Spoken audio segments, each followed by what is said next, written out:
Hey, what's up, everybody? I'm so grateful that you are enjoying this free content on YouTube. But don't forget to press B with me, and let's let whatever gon' be just be.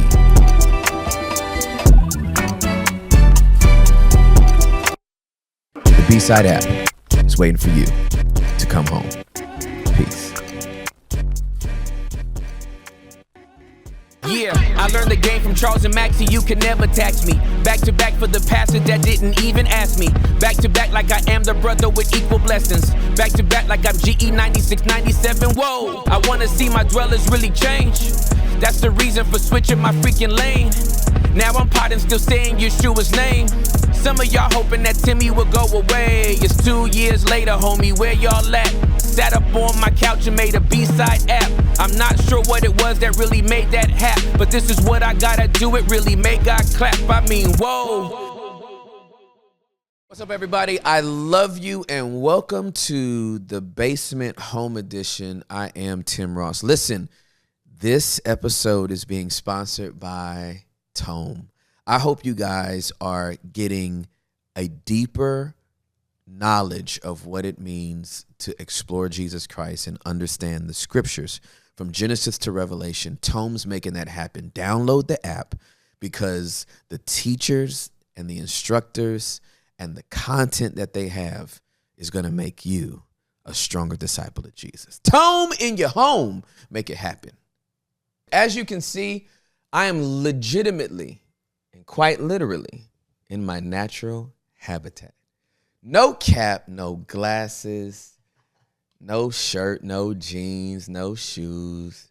Literally, this is the loungewear that Juliette bought me to like hang in. I think you bought me like maybe 4 or 5 different colors. Sure did. Yeah. Yes, honey. And so Wear them whenever you want.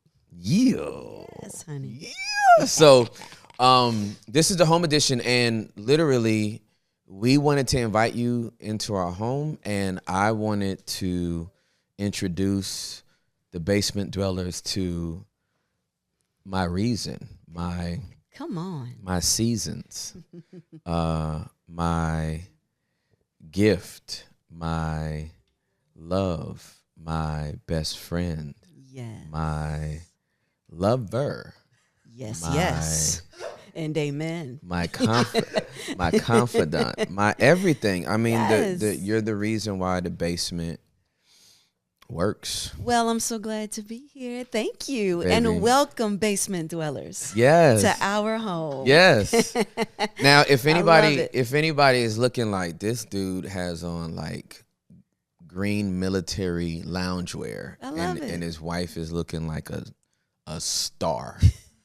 My wife has another interview to do after this. I do. And so I got to leave out of here afterwards. I don't have an interview to do after this. I'm in my own house, fam. And I wasn't going to good. dress up in my own house. Y'all in my house, this is what I wear in my house. That's right. Right? So I'm chilling. You look good, though. Hey. Thank you, baby. And you look great. Thank you, sweetheart. Like, Thank you. your hair is dope. Thank you. Your makeup is right. Your eyebrows look good. Listen, your hips. We might not have time for this podcast. We may not. It can be over now. Is this too much for your audience? No, not at all. The home edition can be over in 5 minutes. I'm straight. Listen. This is how we are authentically. This is, baby. On the regular. Baby, I think this is why I was so excited that we got to do this in our home. Yeah. I mean, you could have come to the studio and that would have been dope. But like the essence of the philosophy of the basement started. That's right. In our home. Yes, it did. When the Lord gave me the revelation about that 100th floor and getting everybody down to the basement, like we just tried to disciple as many people as we could, get them in the house and show them like, you know, it's not better on the top floor. Mm-hmm. It's better and safer in the basement. These are our regular conversations. These are our discussions. And always this have basement been. Is basically an extension of our conversations that we have. That's right. On the regular. Regularly. On the regular. Like for 23 years that we've been married, this is how we've talked. Mm-hmm. This is how I've talked. Mm-hmm. This is how you've talked. Mm-hmm. You know what I'm saying? Mm-hmm.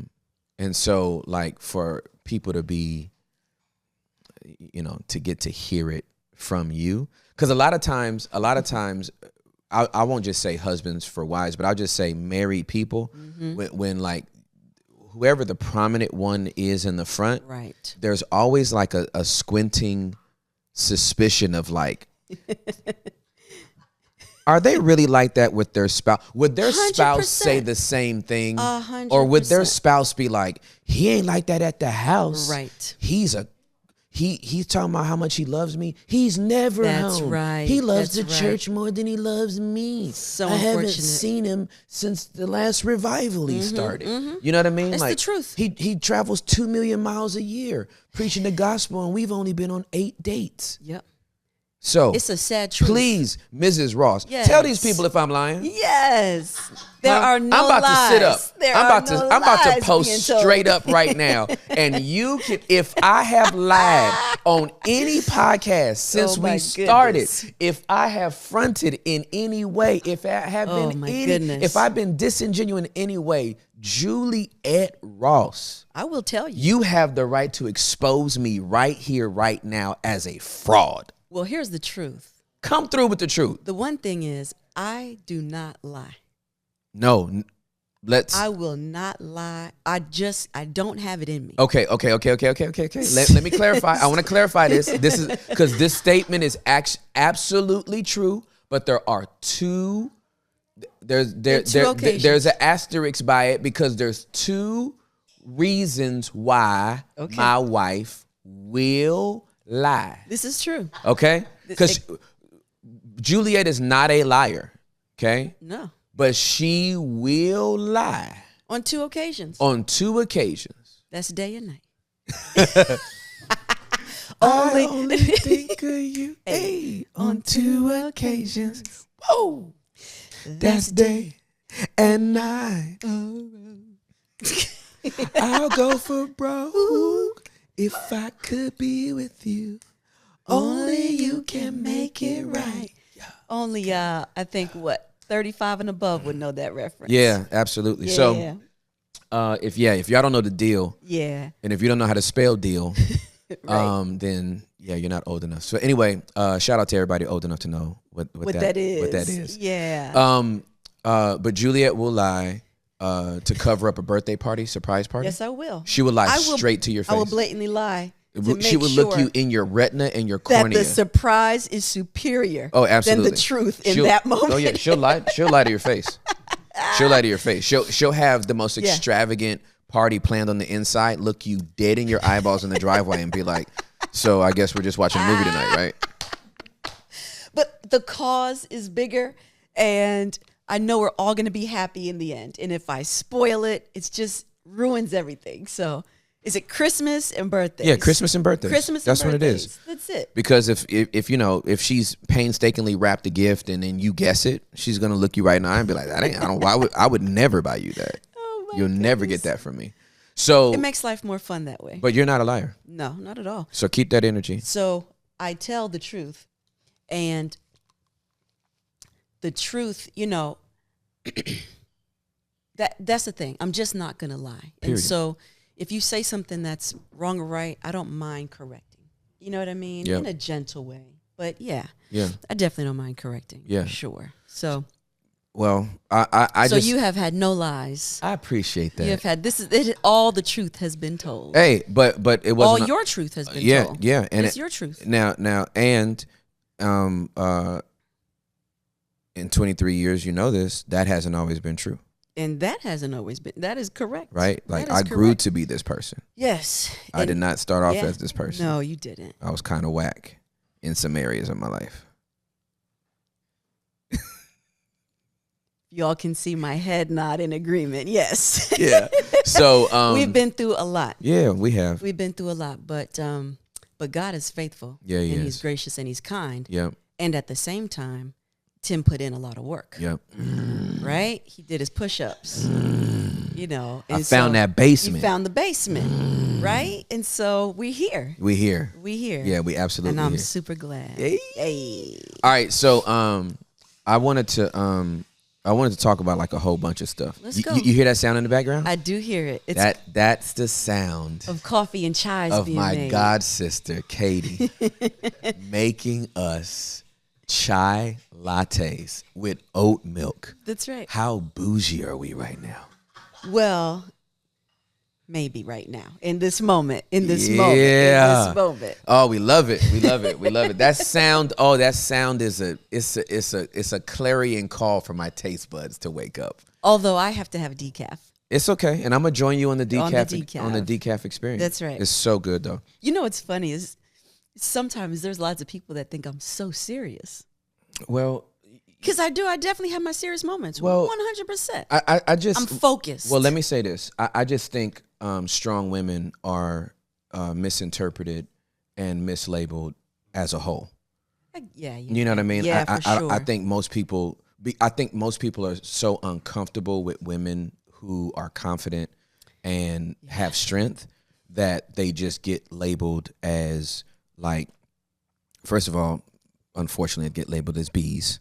Yeah. You know what I mean? Like, if you're strong, it equals for sure being a bee, which is just stupid. It's dumb. It's just ignorant. Yeah.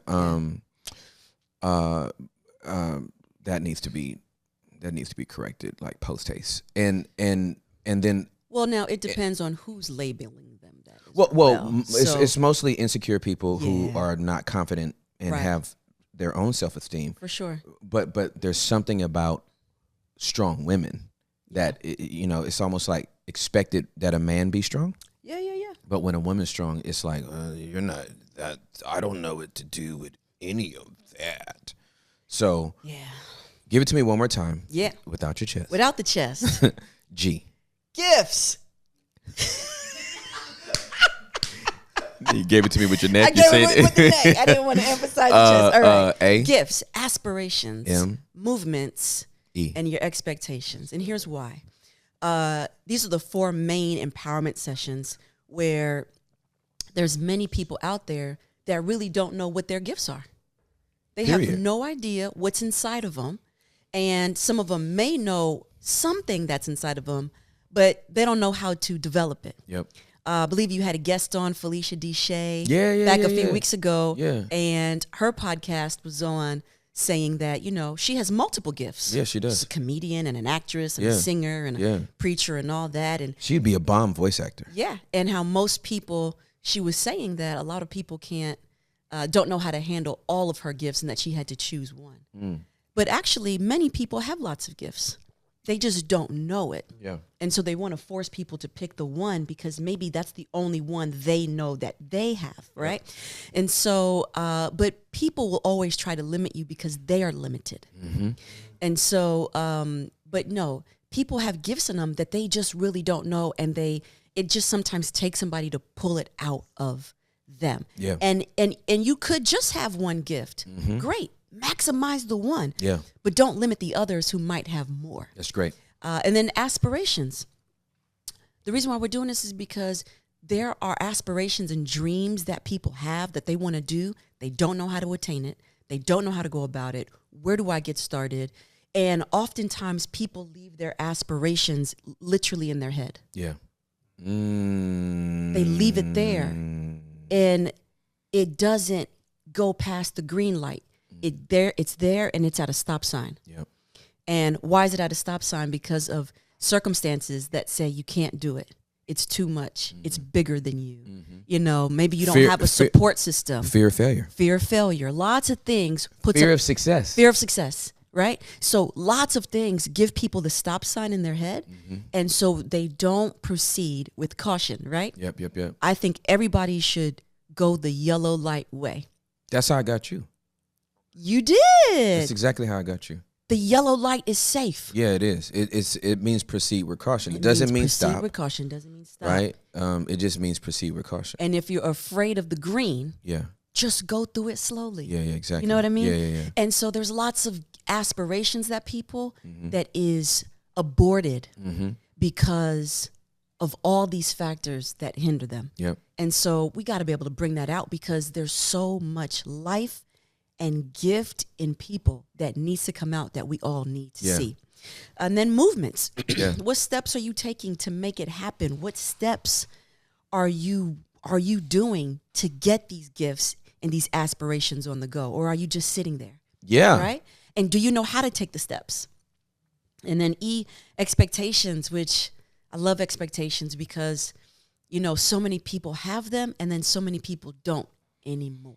They expect nothing. They expect nothing because of fear. Or I hear so many people say in church, I had these dreams, I tried something, right?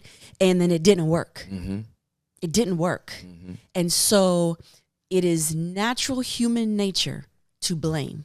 It is human nature when something doesn't work or even when something dies. The human soul or the human mind cannot comprehend that something can just happen because of life. There has to be a blame on the other end of the finger. Someone must be responsible. Someone or something has to be responsible. And when they cannot put, if they cannot affix something or someone to be at the other end of it, then ultimately they point to God. Well, then God, you're the creator of all things. So right? That it's your fault. You allowed this to happen. Right? So now we have to blame because he's now at the other. He's the only supreme being that could be at the other end of this finger point. And that it makes us feel better that we have reasoning on why this happened. So we blame God. And so then our faith now declines because we feel like God failed us when we attempted to do something. Or now there could be many reasons. It could be timing. It could be your ambition. It could be something you wanted to do. Lord didn't tell you to do that. But it could have been something you wanted to do. But we need to get to the root of that. Right? Yeah. Do you have expectations? If you don't, why not? Do you feel like God failed you? Great, let's talk about it. Did he really fail you? So this is also the spiritual part. We're going to bring the word in on these areas, but that's because those are the general sessions, right? G, A, M, and E. These are the general empowerment sessions, but we're going to talk about these things. That's right. And so, but these are where we're going to invite God into these sessions right here. And so there's that. But my favorite part is actually these workrooms. Yeah, that's the fun. It's the fun. Yeah. Right? Yeah. So the workrooms is what I call, they're called the workrooms. Yeah. And so these are more the therapy rooms. They're here to let's do the work in our life that we haven't either had the capacity, the space, or the knowledge how to go get it. Okay, so I got to jump in on this because jump in, baby. I obviously, like as you said before, the reason why we've been together for 23 years is because I did massive amounts of work. Yes. And I can't stand it. And I appreciate it. I appreciate all the work, honey. Thank you, baby. Thank you. I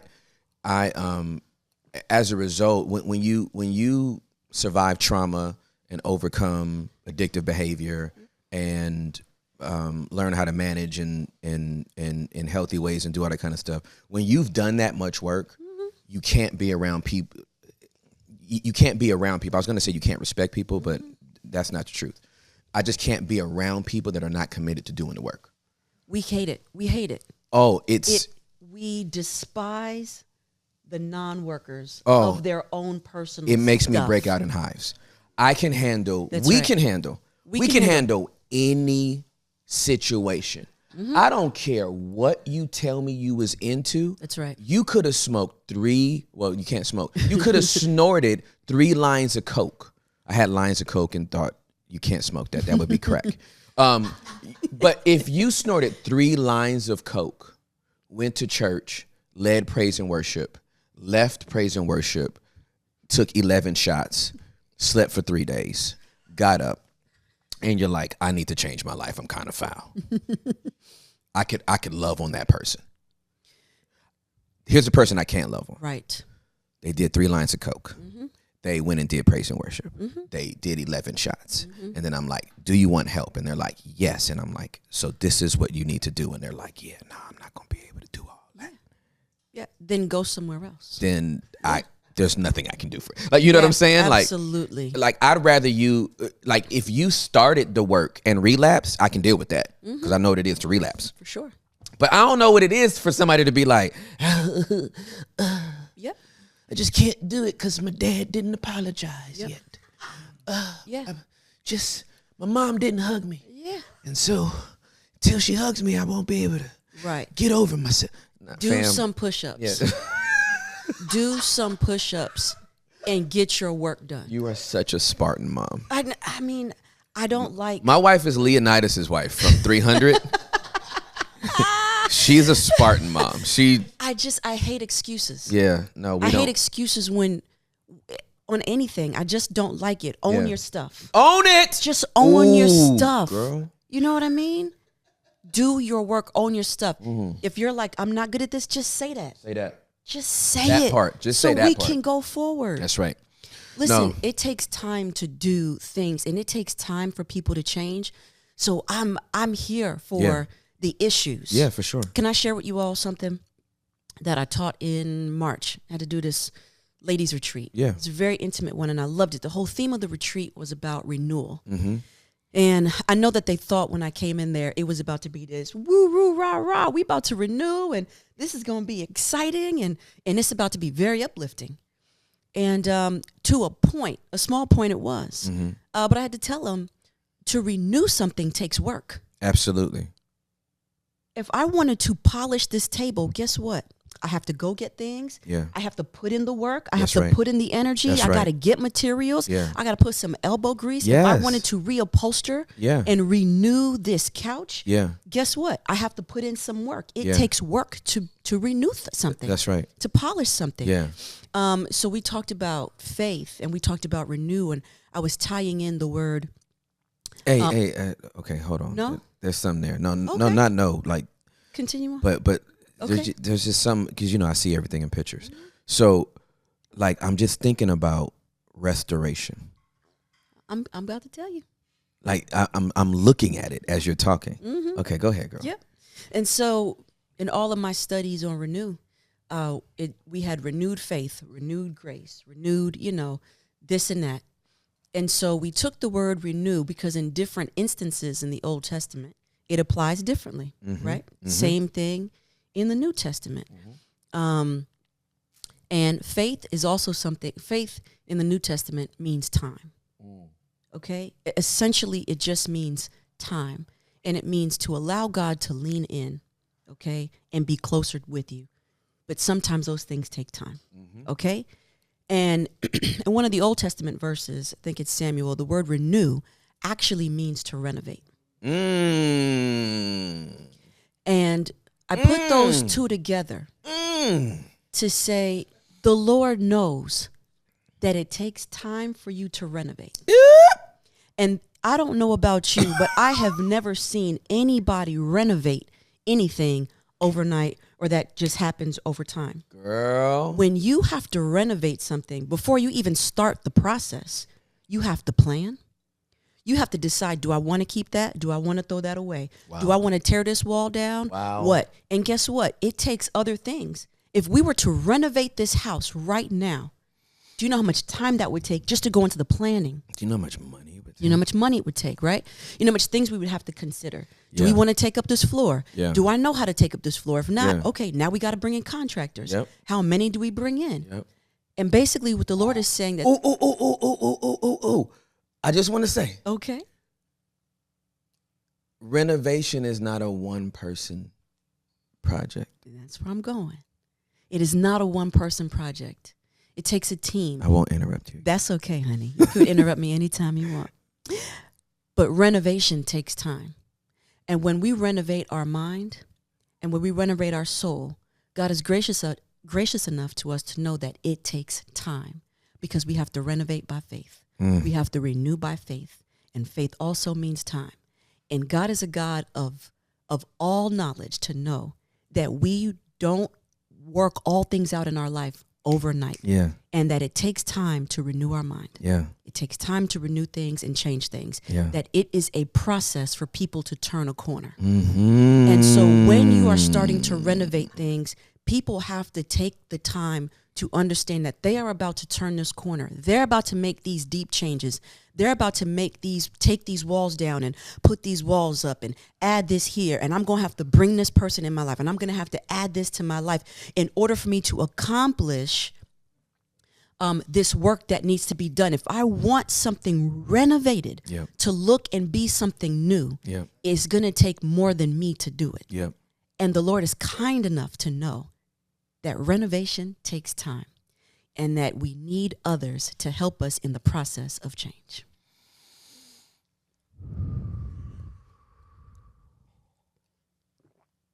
So, our workrooms. People doing their work, right? I'm not mad at them doing their work. We have to be patient with their work. And we are patient with their work. Girl, you should have called them renovation rooms. They could be renovation rooms. I'm really thrilled, like in the best possible way by what you said, because again, I know my own renovation. Yep. I know our renovation for sure on our marriage. It's hard. It is. It's work. Not for the faint. And this is why most people don't go to rehab. No. For a reason. That's right. Because it's hard. Rehab is more painful than the injury first occurred. That's right. Right? Like you pop your Achilles, that's painful. Yeah. Rehabbing that Achilles so you can walk like you did prior to popping it. That's right. That's like 18 months. Yeah. It's long. It's tedious. Yes. It takes time. Yes. Right? Yes. And nobody wants to commit to that time. We're such a quick generation. Go. So based on that, based on that, would it be safe to say that the majority of people are walking around as unfinished renovation projects? Yes. Yes. I'm in my jammies. Yes. I'm in my jammies. That's so good. Well, this is not pajamas. It's loungewear, but it feels like pajamas. Yes. Girl, like okay. Remember when we went to Turks and Caicos? Oh yes. And when we was driving around and all the unfinished houses, unfinished homes. Like the they frame. Got started. They started the work. They started the process. They thought it through, and they at least tried to have a plan. And you can actually see. You can see the work. The work that was done, and like, man, that house looks like it's gonna be bomb. That's right. But it ain't finished. It's not finished. They stopped. And what happened? Oh my goodness. What interrupted the process? Yo, what interrupted the process? Yo, right? I know the dwellers right now are going crazy. Yo, for all the dwellers that watch the premieres live, I know they're going crazy in the chat. I love it. Can I tell you one of the this just came to my mind. You know, one of the main things that happens to undeveloped projects, they get occupied by squatters. Yes. Very true. That was so stinky. And you don't want certain squatters in your head. Not just in your head, in your life. In your life. How many people you have in your life that are squatting? That's what I'm saying. In your life. You're in a relationship with a squatter. That's right. Because they moved into your life when you were still an unfinished product. Yes. Because you missed the right person you were supposed to have in your life, and you settled on the wrong one. Because you didn't finish your work. You didn't finish your work. You didn't so finish your work. the only people that are attracted to you are squatters. Squatters are not attracted to finished products. No, they have nothing. They take up your time. You'll never find a squatter. Come on. In a new home project. No. You'll never find a squatter in a Drees home. No, you won't. No, you'll never find a squatter in a premier home. They won't allow it. Right? They won't allow it. They right? won't allow it. Because the builder has built this, and they are looking for people that are willing to pay full price for what was built and what was constructed. Well, and the home is constantly maintained. So if you were constantly maintaining your work, there's no room for squatters, because the moment you saw something approaching, you would have already known that this isn't welcome here. Lock the doors, put it down, put up the boundaries. Undeveloped homes don't have a ring light. Or the ring, what is it? The ring doorbell. The ring doorbell. Right? Undeveloped homes don't have security systems. They don't. They don't have any protection. No. From who goes in and out, because it's an unfinished product. And it's been abandoned. And there are certain people that are I can't get off that thing right now. Well, there are certain people that are only attracted to unfinished products. Because they're easy to get into. And they're not finished products themselves. They attract the brokenness in each other. Listen, there's a mantra that I live my life by. Tell us the mantra that you live your life by. Is if you can do better, then good is not enough. I think the church has done like a really bad job of helping people find their purpose. Yeah.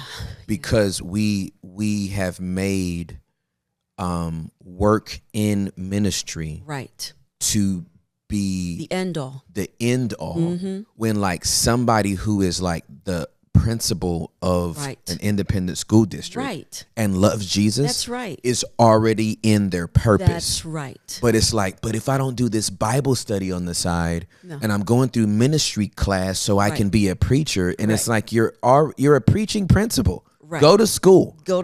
What are you talking about? You know what I mean? Yeah. I have a friend who is like the dopest photographer of all time, right? Yeah. Like he's like unbelievable. And this pastor asked him one day, like, man, I don't see you around church enough, and you need to be a deacon. And not a deacon.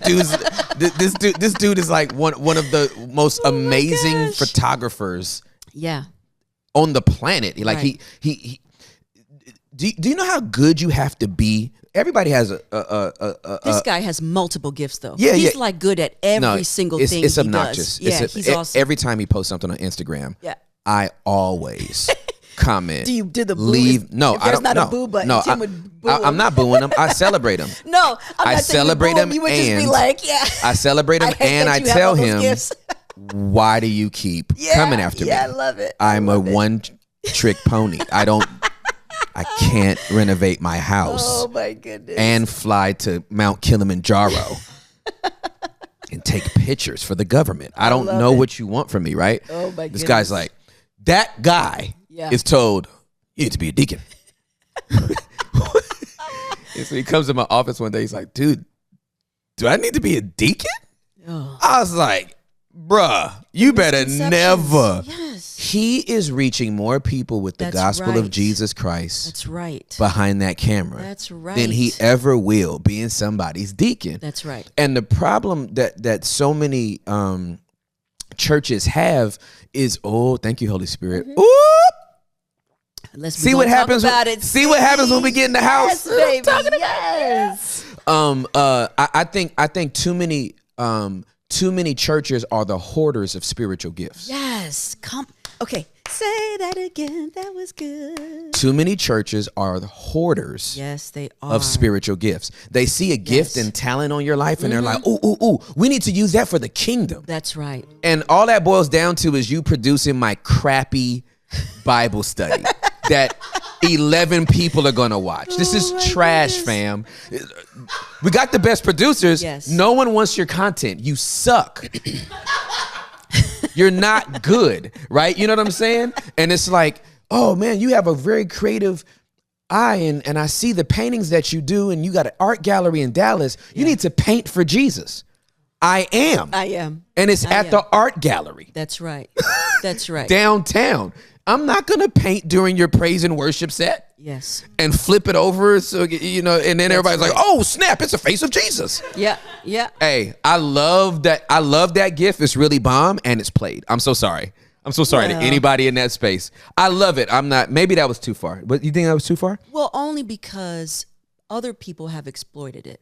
But artists. That's what I'm saying. Yeah. It's not the artist. No, because no shade to the artist. No, because I love artists. Yeah, and me too. Yeah, and you do too. Juliette used to do liturgical dance. For people that don't know, when I first met her, she was twirling for Jesus.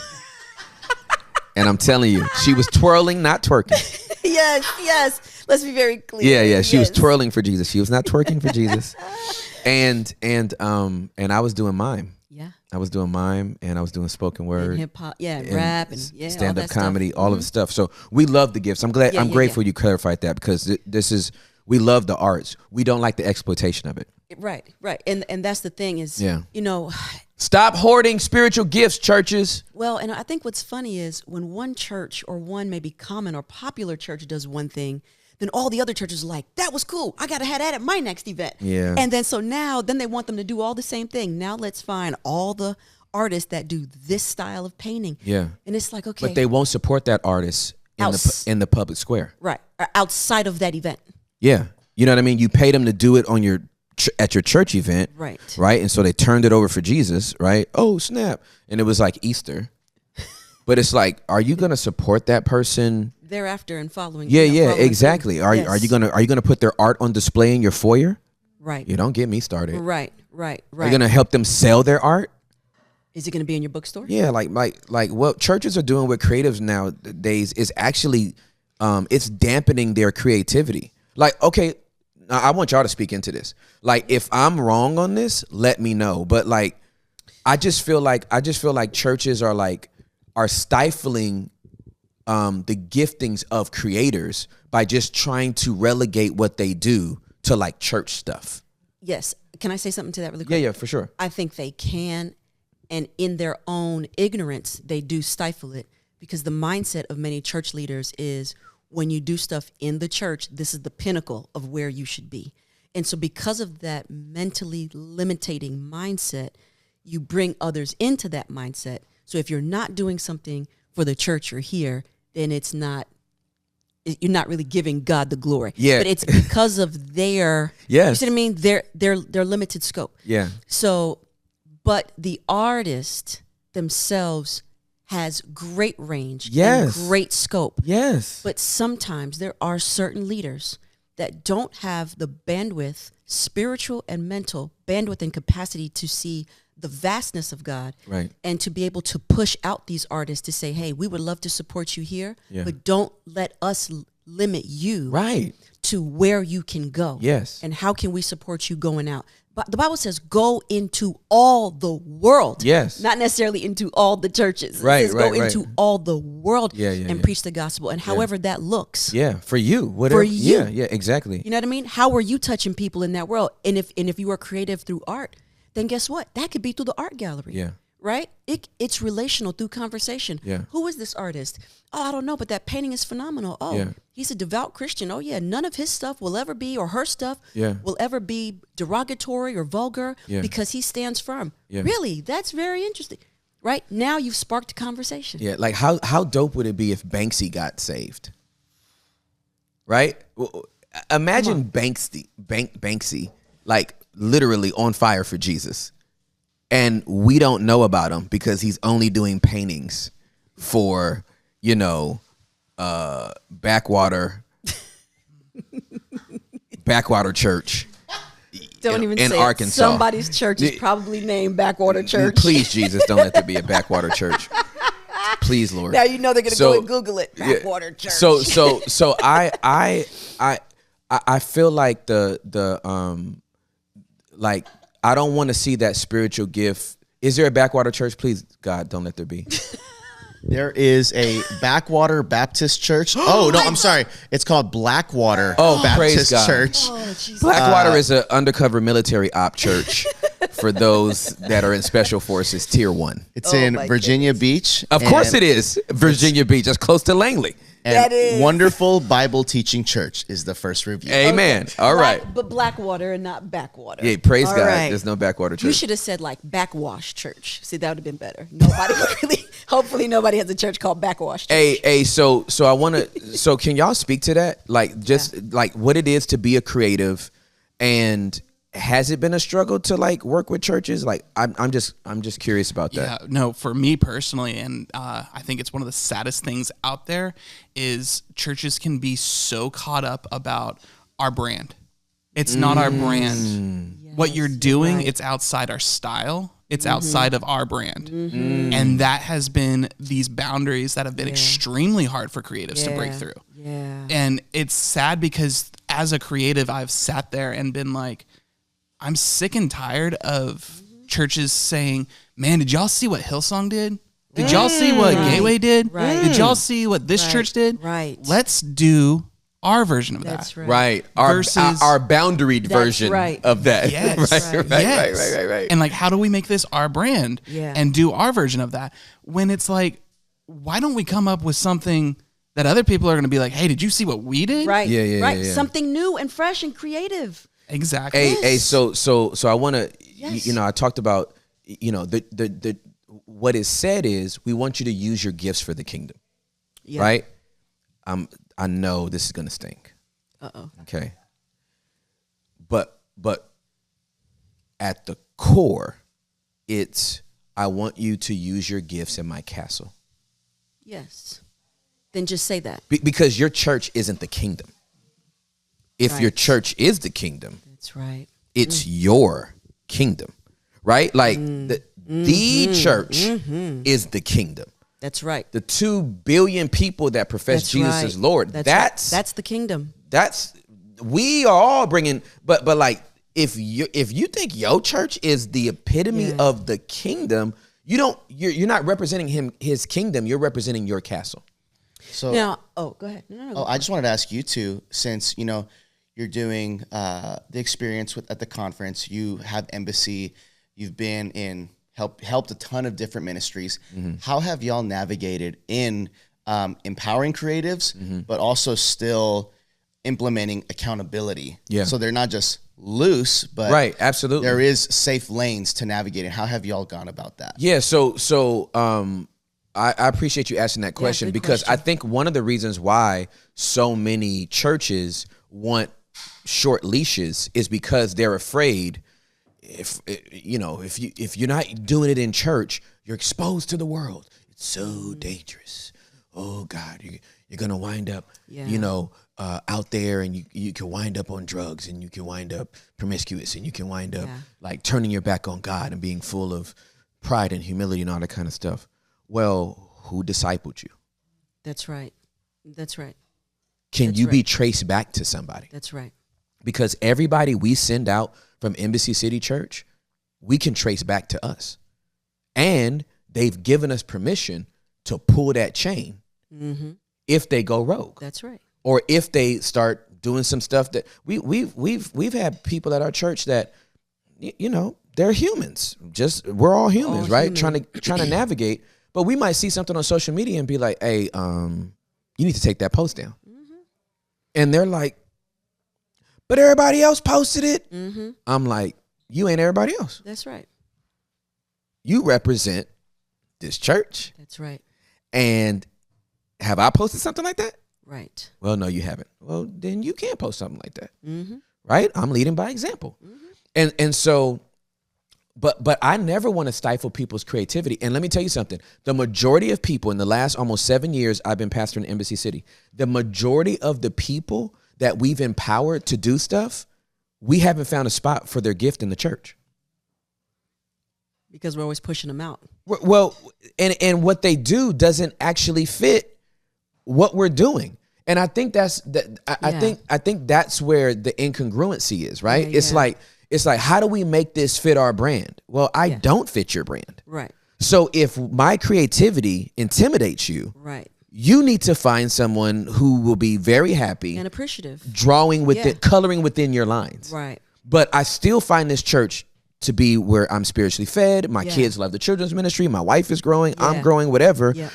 Are you okay that I go be who God called me to be? Only a very few pastors are like that releasing. You know what I mean? I think everybody wants to be able to, like, I have exclusivity rights on so and so. They hold on tight. They keep people with a closed hand. Yeah. And not all of it is terrible, and I'll tell you why.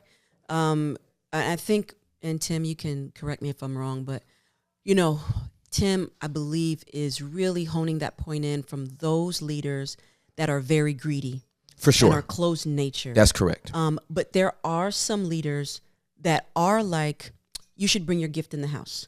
Now, to this point and to their point on a positive side, could be because they do see where this creative is, right? So not everybody is bad and not everybody has the same mindset. Correct. But they could see where this creative is and the direction that they're going, or maybe the way their life is going.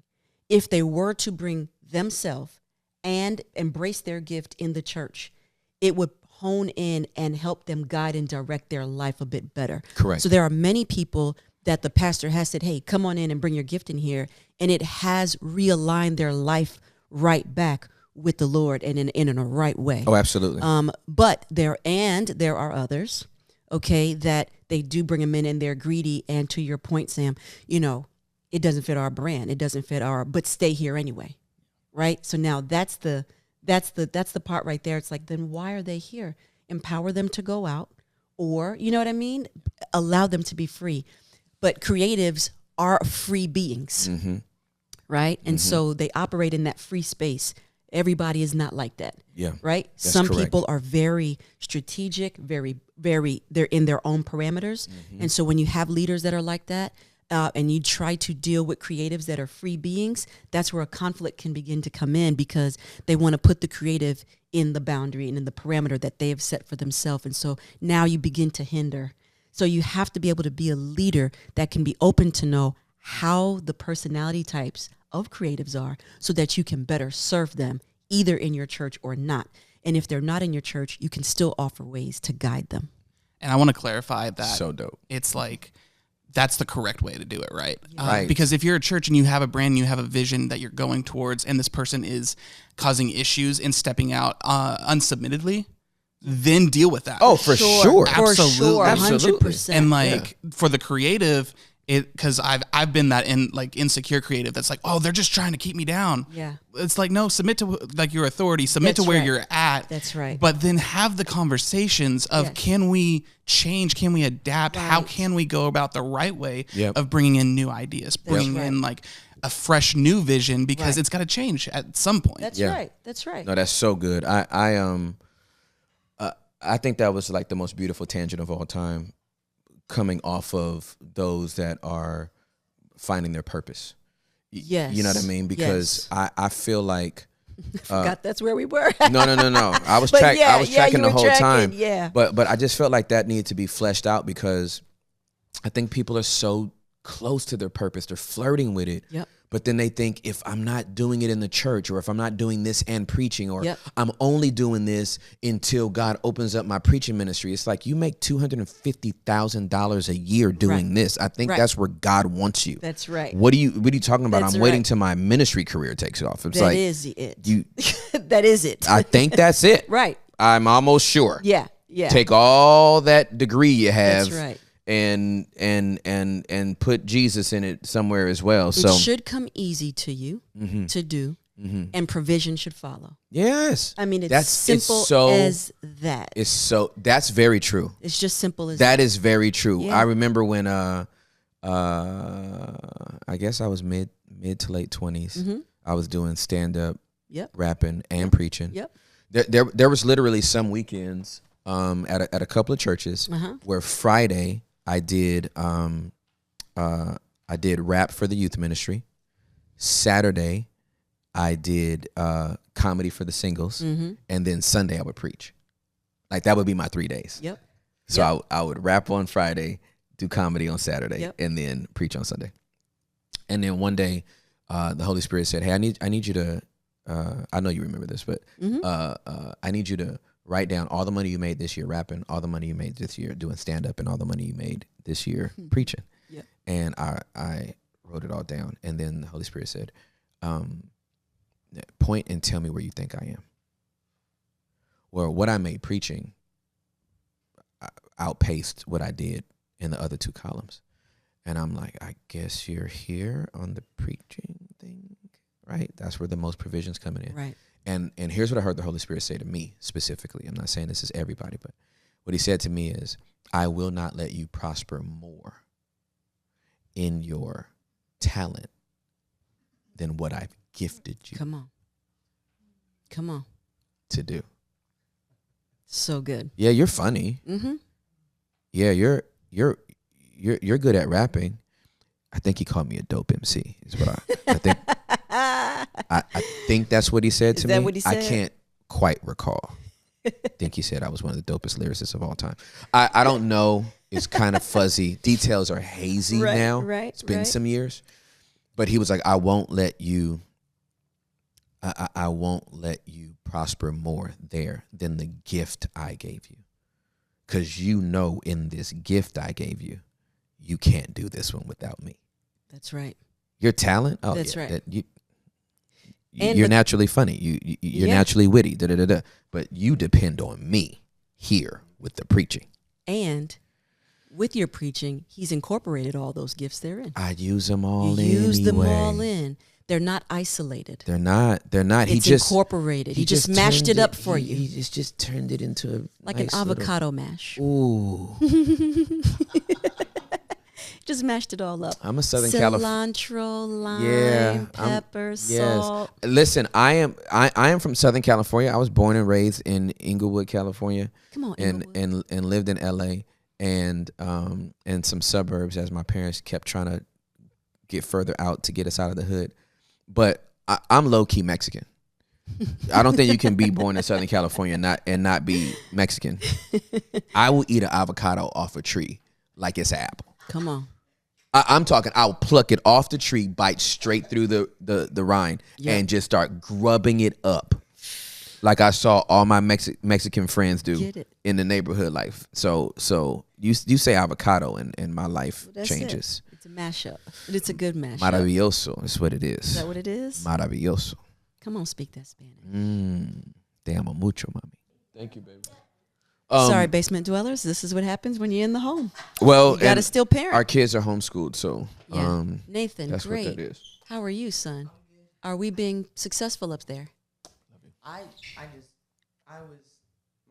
charger was over here. Okay. So basically, you haven't done any work. Not yet.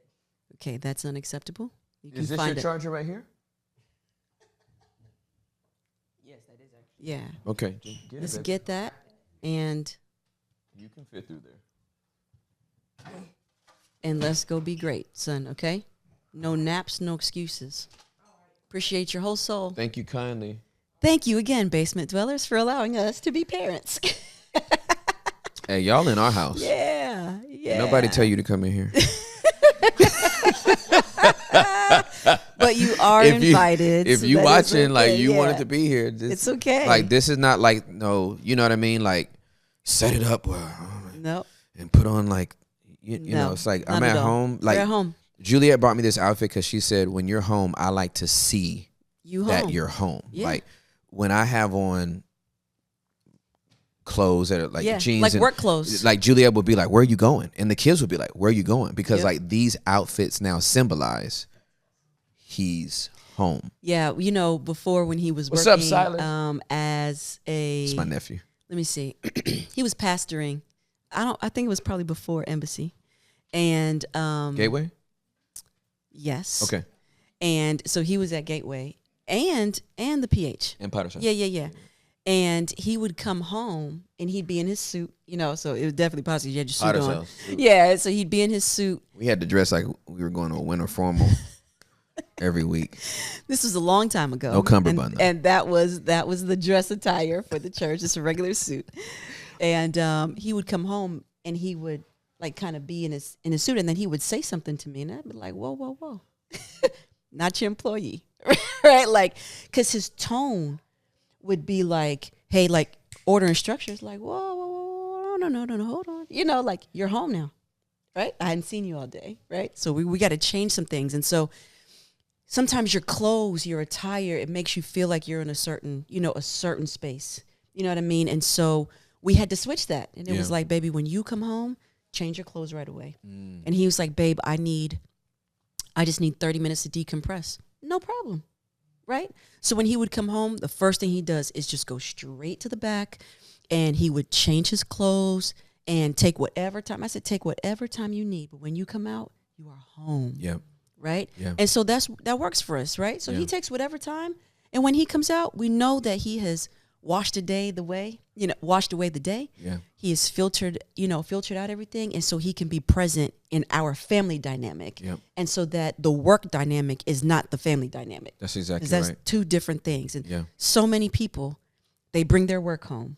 Yeah. You know what I mean? And so they're boss at home instead of daddy or mommy at home. That's right. They're boss Yes. and they're bossy. Yes. You know what I mean? Yes. And so it's like, no, we're not going to do that. Yeah. Like, keep that there, Yeah. right? We're your number ones, not your employees who you talk to. Yes. We talk with each other. Yeah. Not at. We're not talking at each other. Like, we Yes, just good. don't do that. So, we try to just establish certain things that work for our family dynamic, and hopefully they'll work for other family dynamics, Yeah, baby, I'm so glad you brought that up because how many pastors, male or female, Yes. come home and expect their spouses to be an armor bearer? Right. Expect their kids to be their personal assistants. Let's talk about it. And their armor bearers, right? They come home and they don't know what it is to like reset, take out the trash, help with the dishes. That's right. Help Be at home. Get the kids ready. Yep. You know what I mean? For bed or whatever.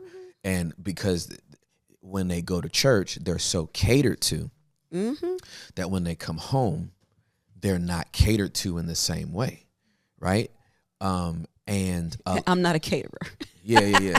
And the kids aren't a caterer. Yeah, exactly. And what literally happens is, if there is an unhealthy way of processing that, then they can't wait to get back to church. That's right. And that's how they wind up falling in love with Jesus' bride instead of their own. That's right. Because they're being catered to all the time. Because they're like, I can't wait to get back to church because they cater to me. They'll go get my water. They'll go get it. When you come home, take out the freaking trash. Right. You need to normalize. Your wife's not your personal assistant. That's it's your right. wife. That's right. Your kids are not your armor bearers. They're your kids. And here's the thing that this is good. I like talking about this because this is, you didn't come out of the womb a pastor, right? You had to grow up, go to school, probably got a regular job, right? And so when you came home, like, let me preface this by saying, I hate when people ask me all the time, what's it like to be a pastor's wife?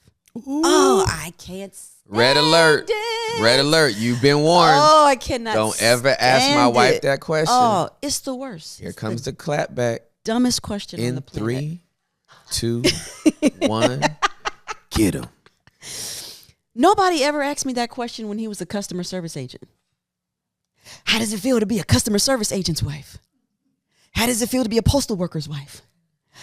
How does it feel to be a janitor's wife? No one has ever asked me. How does it feel to be a Pepsi driver's wife, or Gatorade distributor's wife? No one has ever asked. Because I was that. Those questions. These were his jobs, right? She's roll calling jobs. No one has ever asked me, how does it feel to be that wife? Do you see how much of a pedestal we put this position on? Yeah.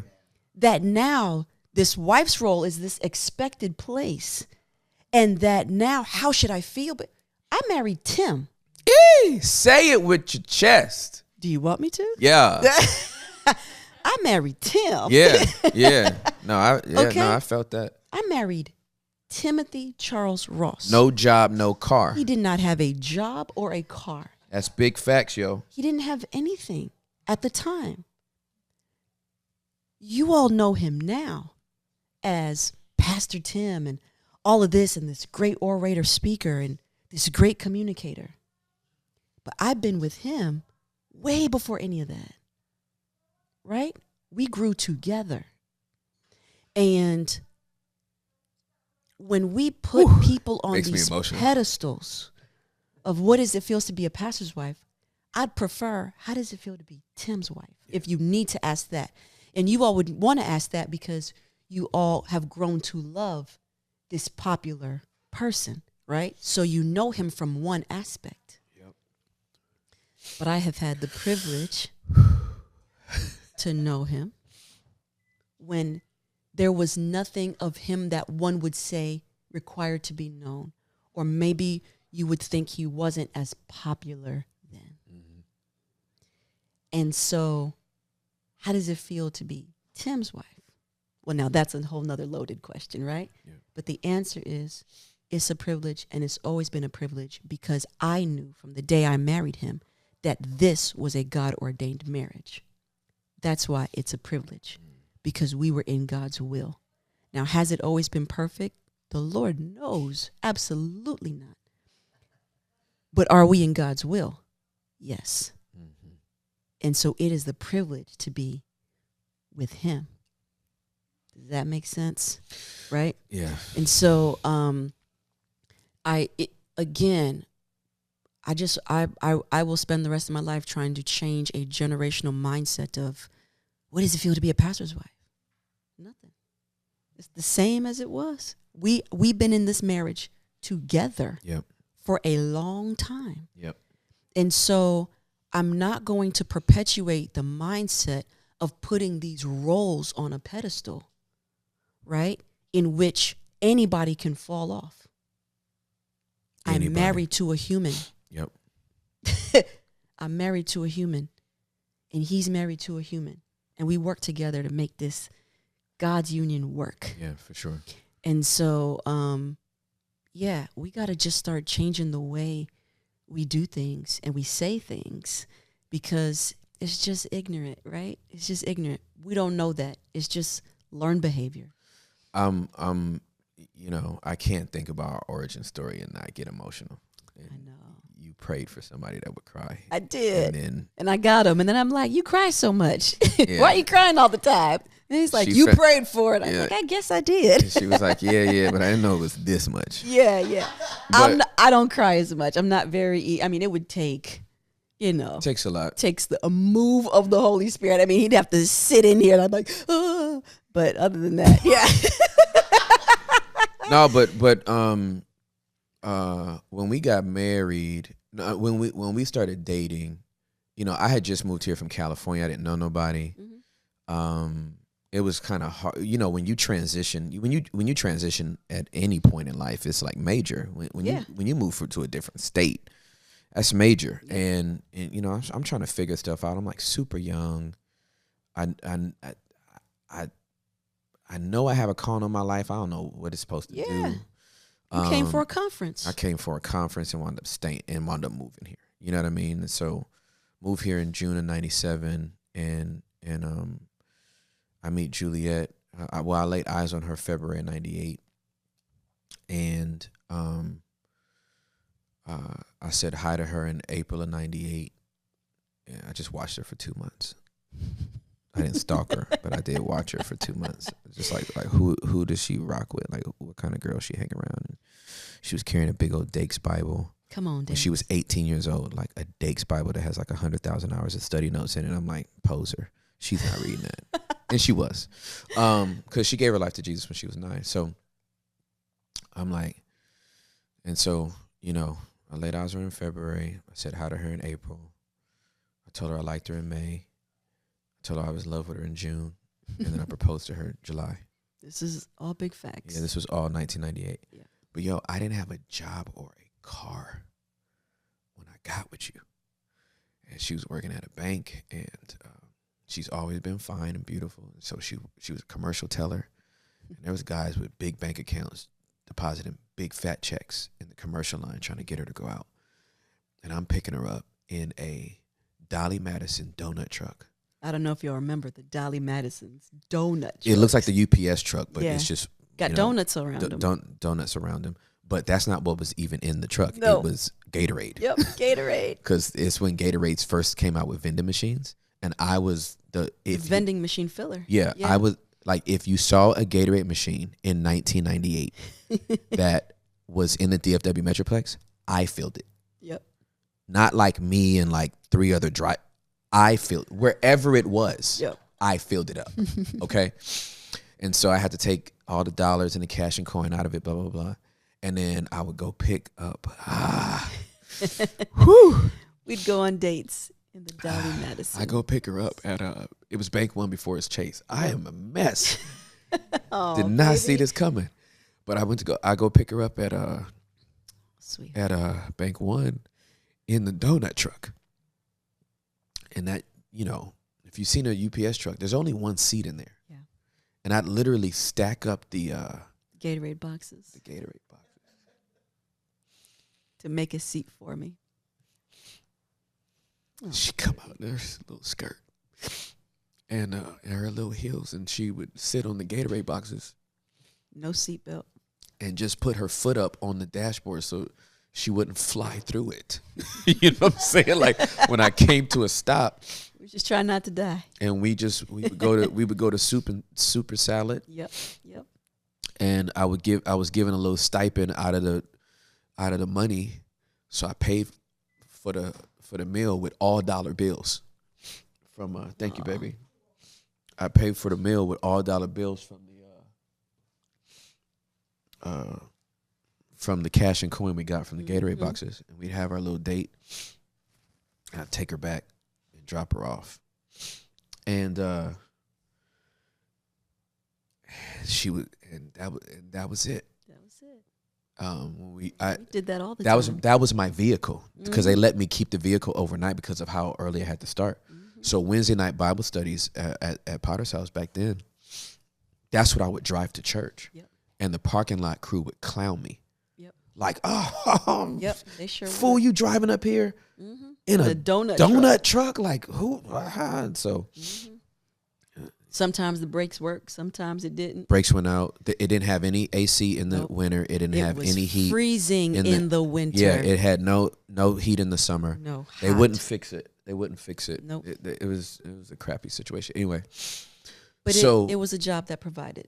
It was a job that provided. Yeah. So we were thankful, and that's how we started. I didn't have nothing. The night I proposed to her. We go to lunch and eat at the dollar menu. Yeah, we eat off the dollar menu. Eat off the dollar menu. Yep. And so, like when you talk about the 23 years that we've been married, and you know all the stuff that we've overcome in our marriage, that I've overcome in my life, I wish a chick would try to come between me and this girl. Oh yeah. It would be the worst thing you've ever done in your life. I promise you. This is dead A. Like I ain't gonna, you know what I mean? That's right. I won't get too blue in my language. Sure. But you come between me and Juliette, it'd be the most embarrassing day of your life. Yeah. If you bad for you. If you ever flirted with me, it'd be the most embarrassing day of your life. Let me tell you something. Tim would put you on blast. He told me, he's like, I'm just gonna start screaming, and just. I will. Like I'm not. She said this to me. No. Don't ever slide in my DMs. Don't ever try to say anything. Like you're not. I don't care. Whatever you got, Juliette got it. Oh my goodness. And it tastes better. It's sweeter. It's tighter than anything you got. You can't get me. Edit all that out, please, and thank you. None of that. All the edits. No, none of that's being edited because sexual temptation is out there, and I'm telling you right now, I know who was in that donut truck with me, fam, and it wasn't you.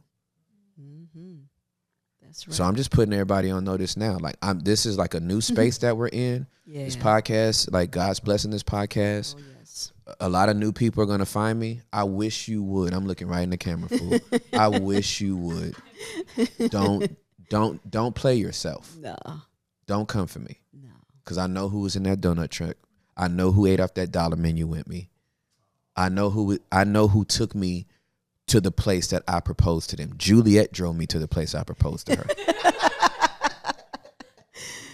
You know, she was picking me up for church. You was not there. So you just found me now. I know I'm handsome. I'm fine. I know it. Yes, you are. I'm good looking. Yes, you are. Should not look like this at 47. I should not have this head full of hair. Yes. I'm You fine, baby. Yeah, I'm fine. Yes, you are. I'm fine, but I'm yours. Yes, you are mine. Not even but. I'm fine and yes, you are. I'm yours. So I'm just telling you, notice totality. Notice who's putting the females on notice. It ain't Juliette. It's me. That's right. This girl, this is one of the most secure women in the world. This girl knows she ain't got nothing to worry about at all.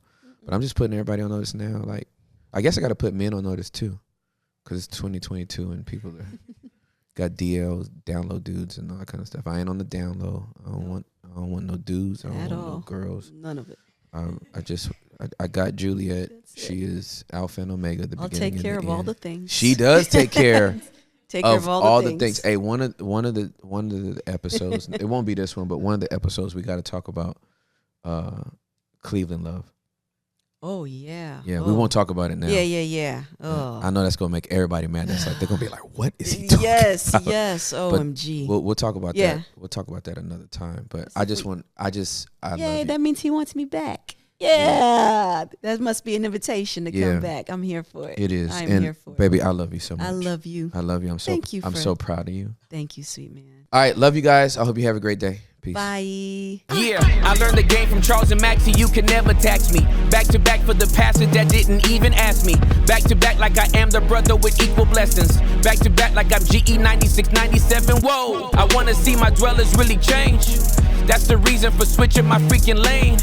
Now I'm potting, still saying Yeshua's name. Some of y'all hoping that Timmy will go away. It's 2 years later, homie, where y'all at? Sat up on my couch and made a B-side app. I'm not sure what it was that really made that happen, but this is what I gotta do, it really made God clap. I mean, whoa.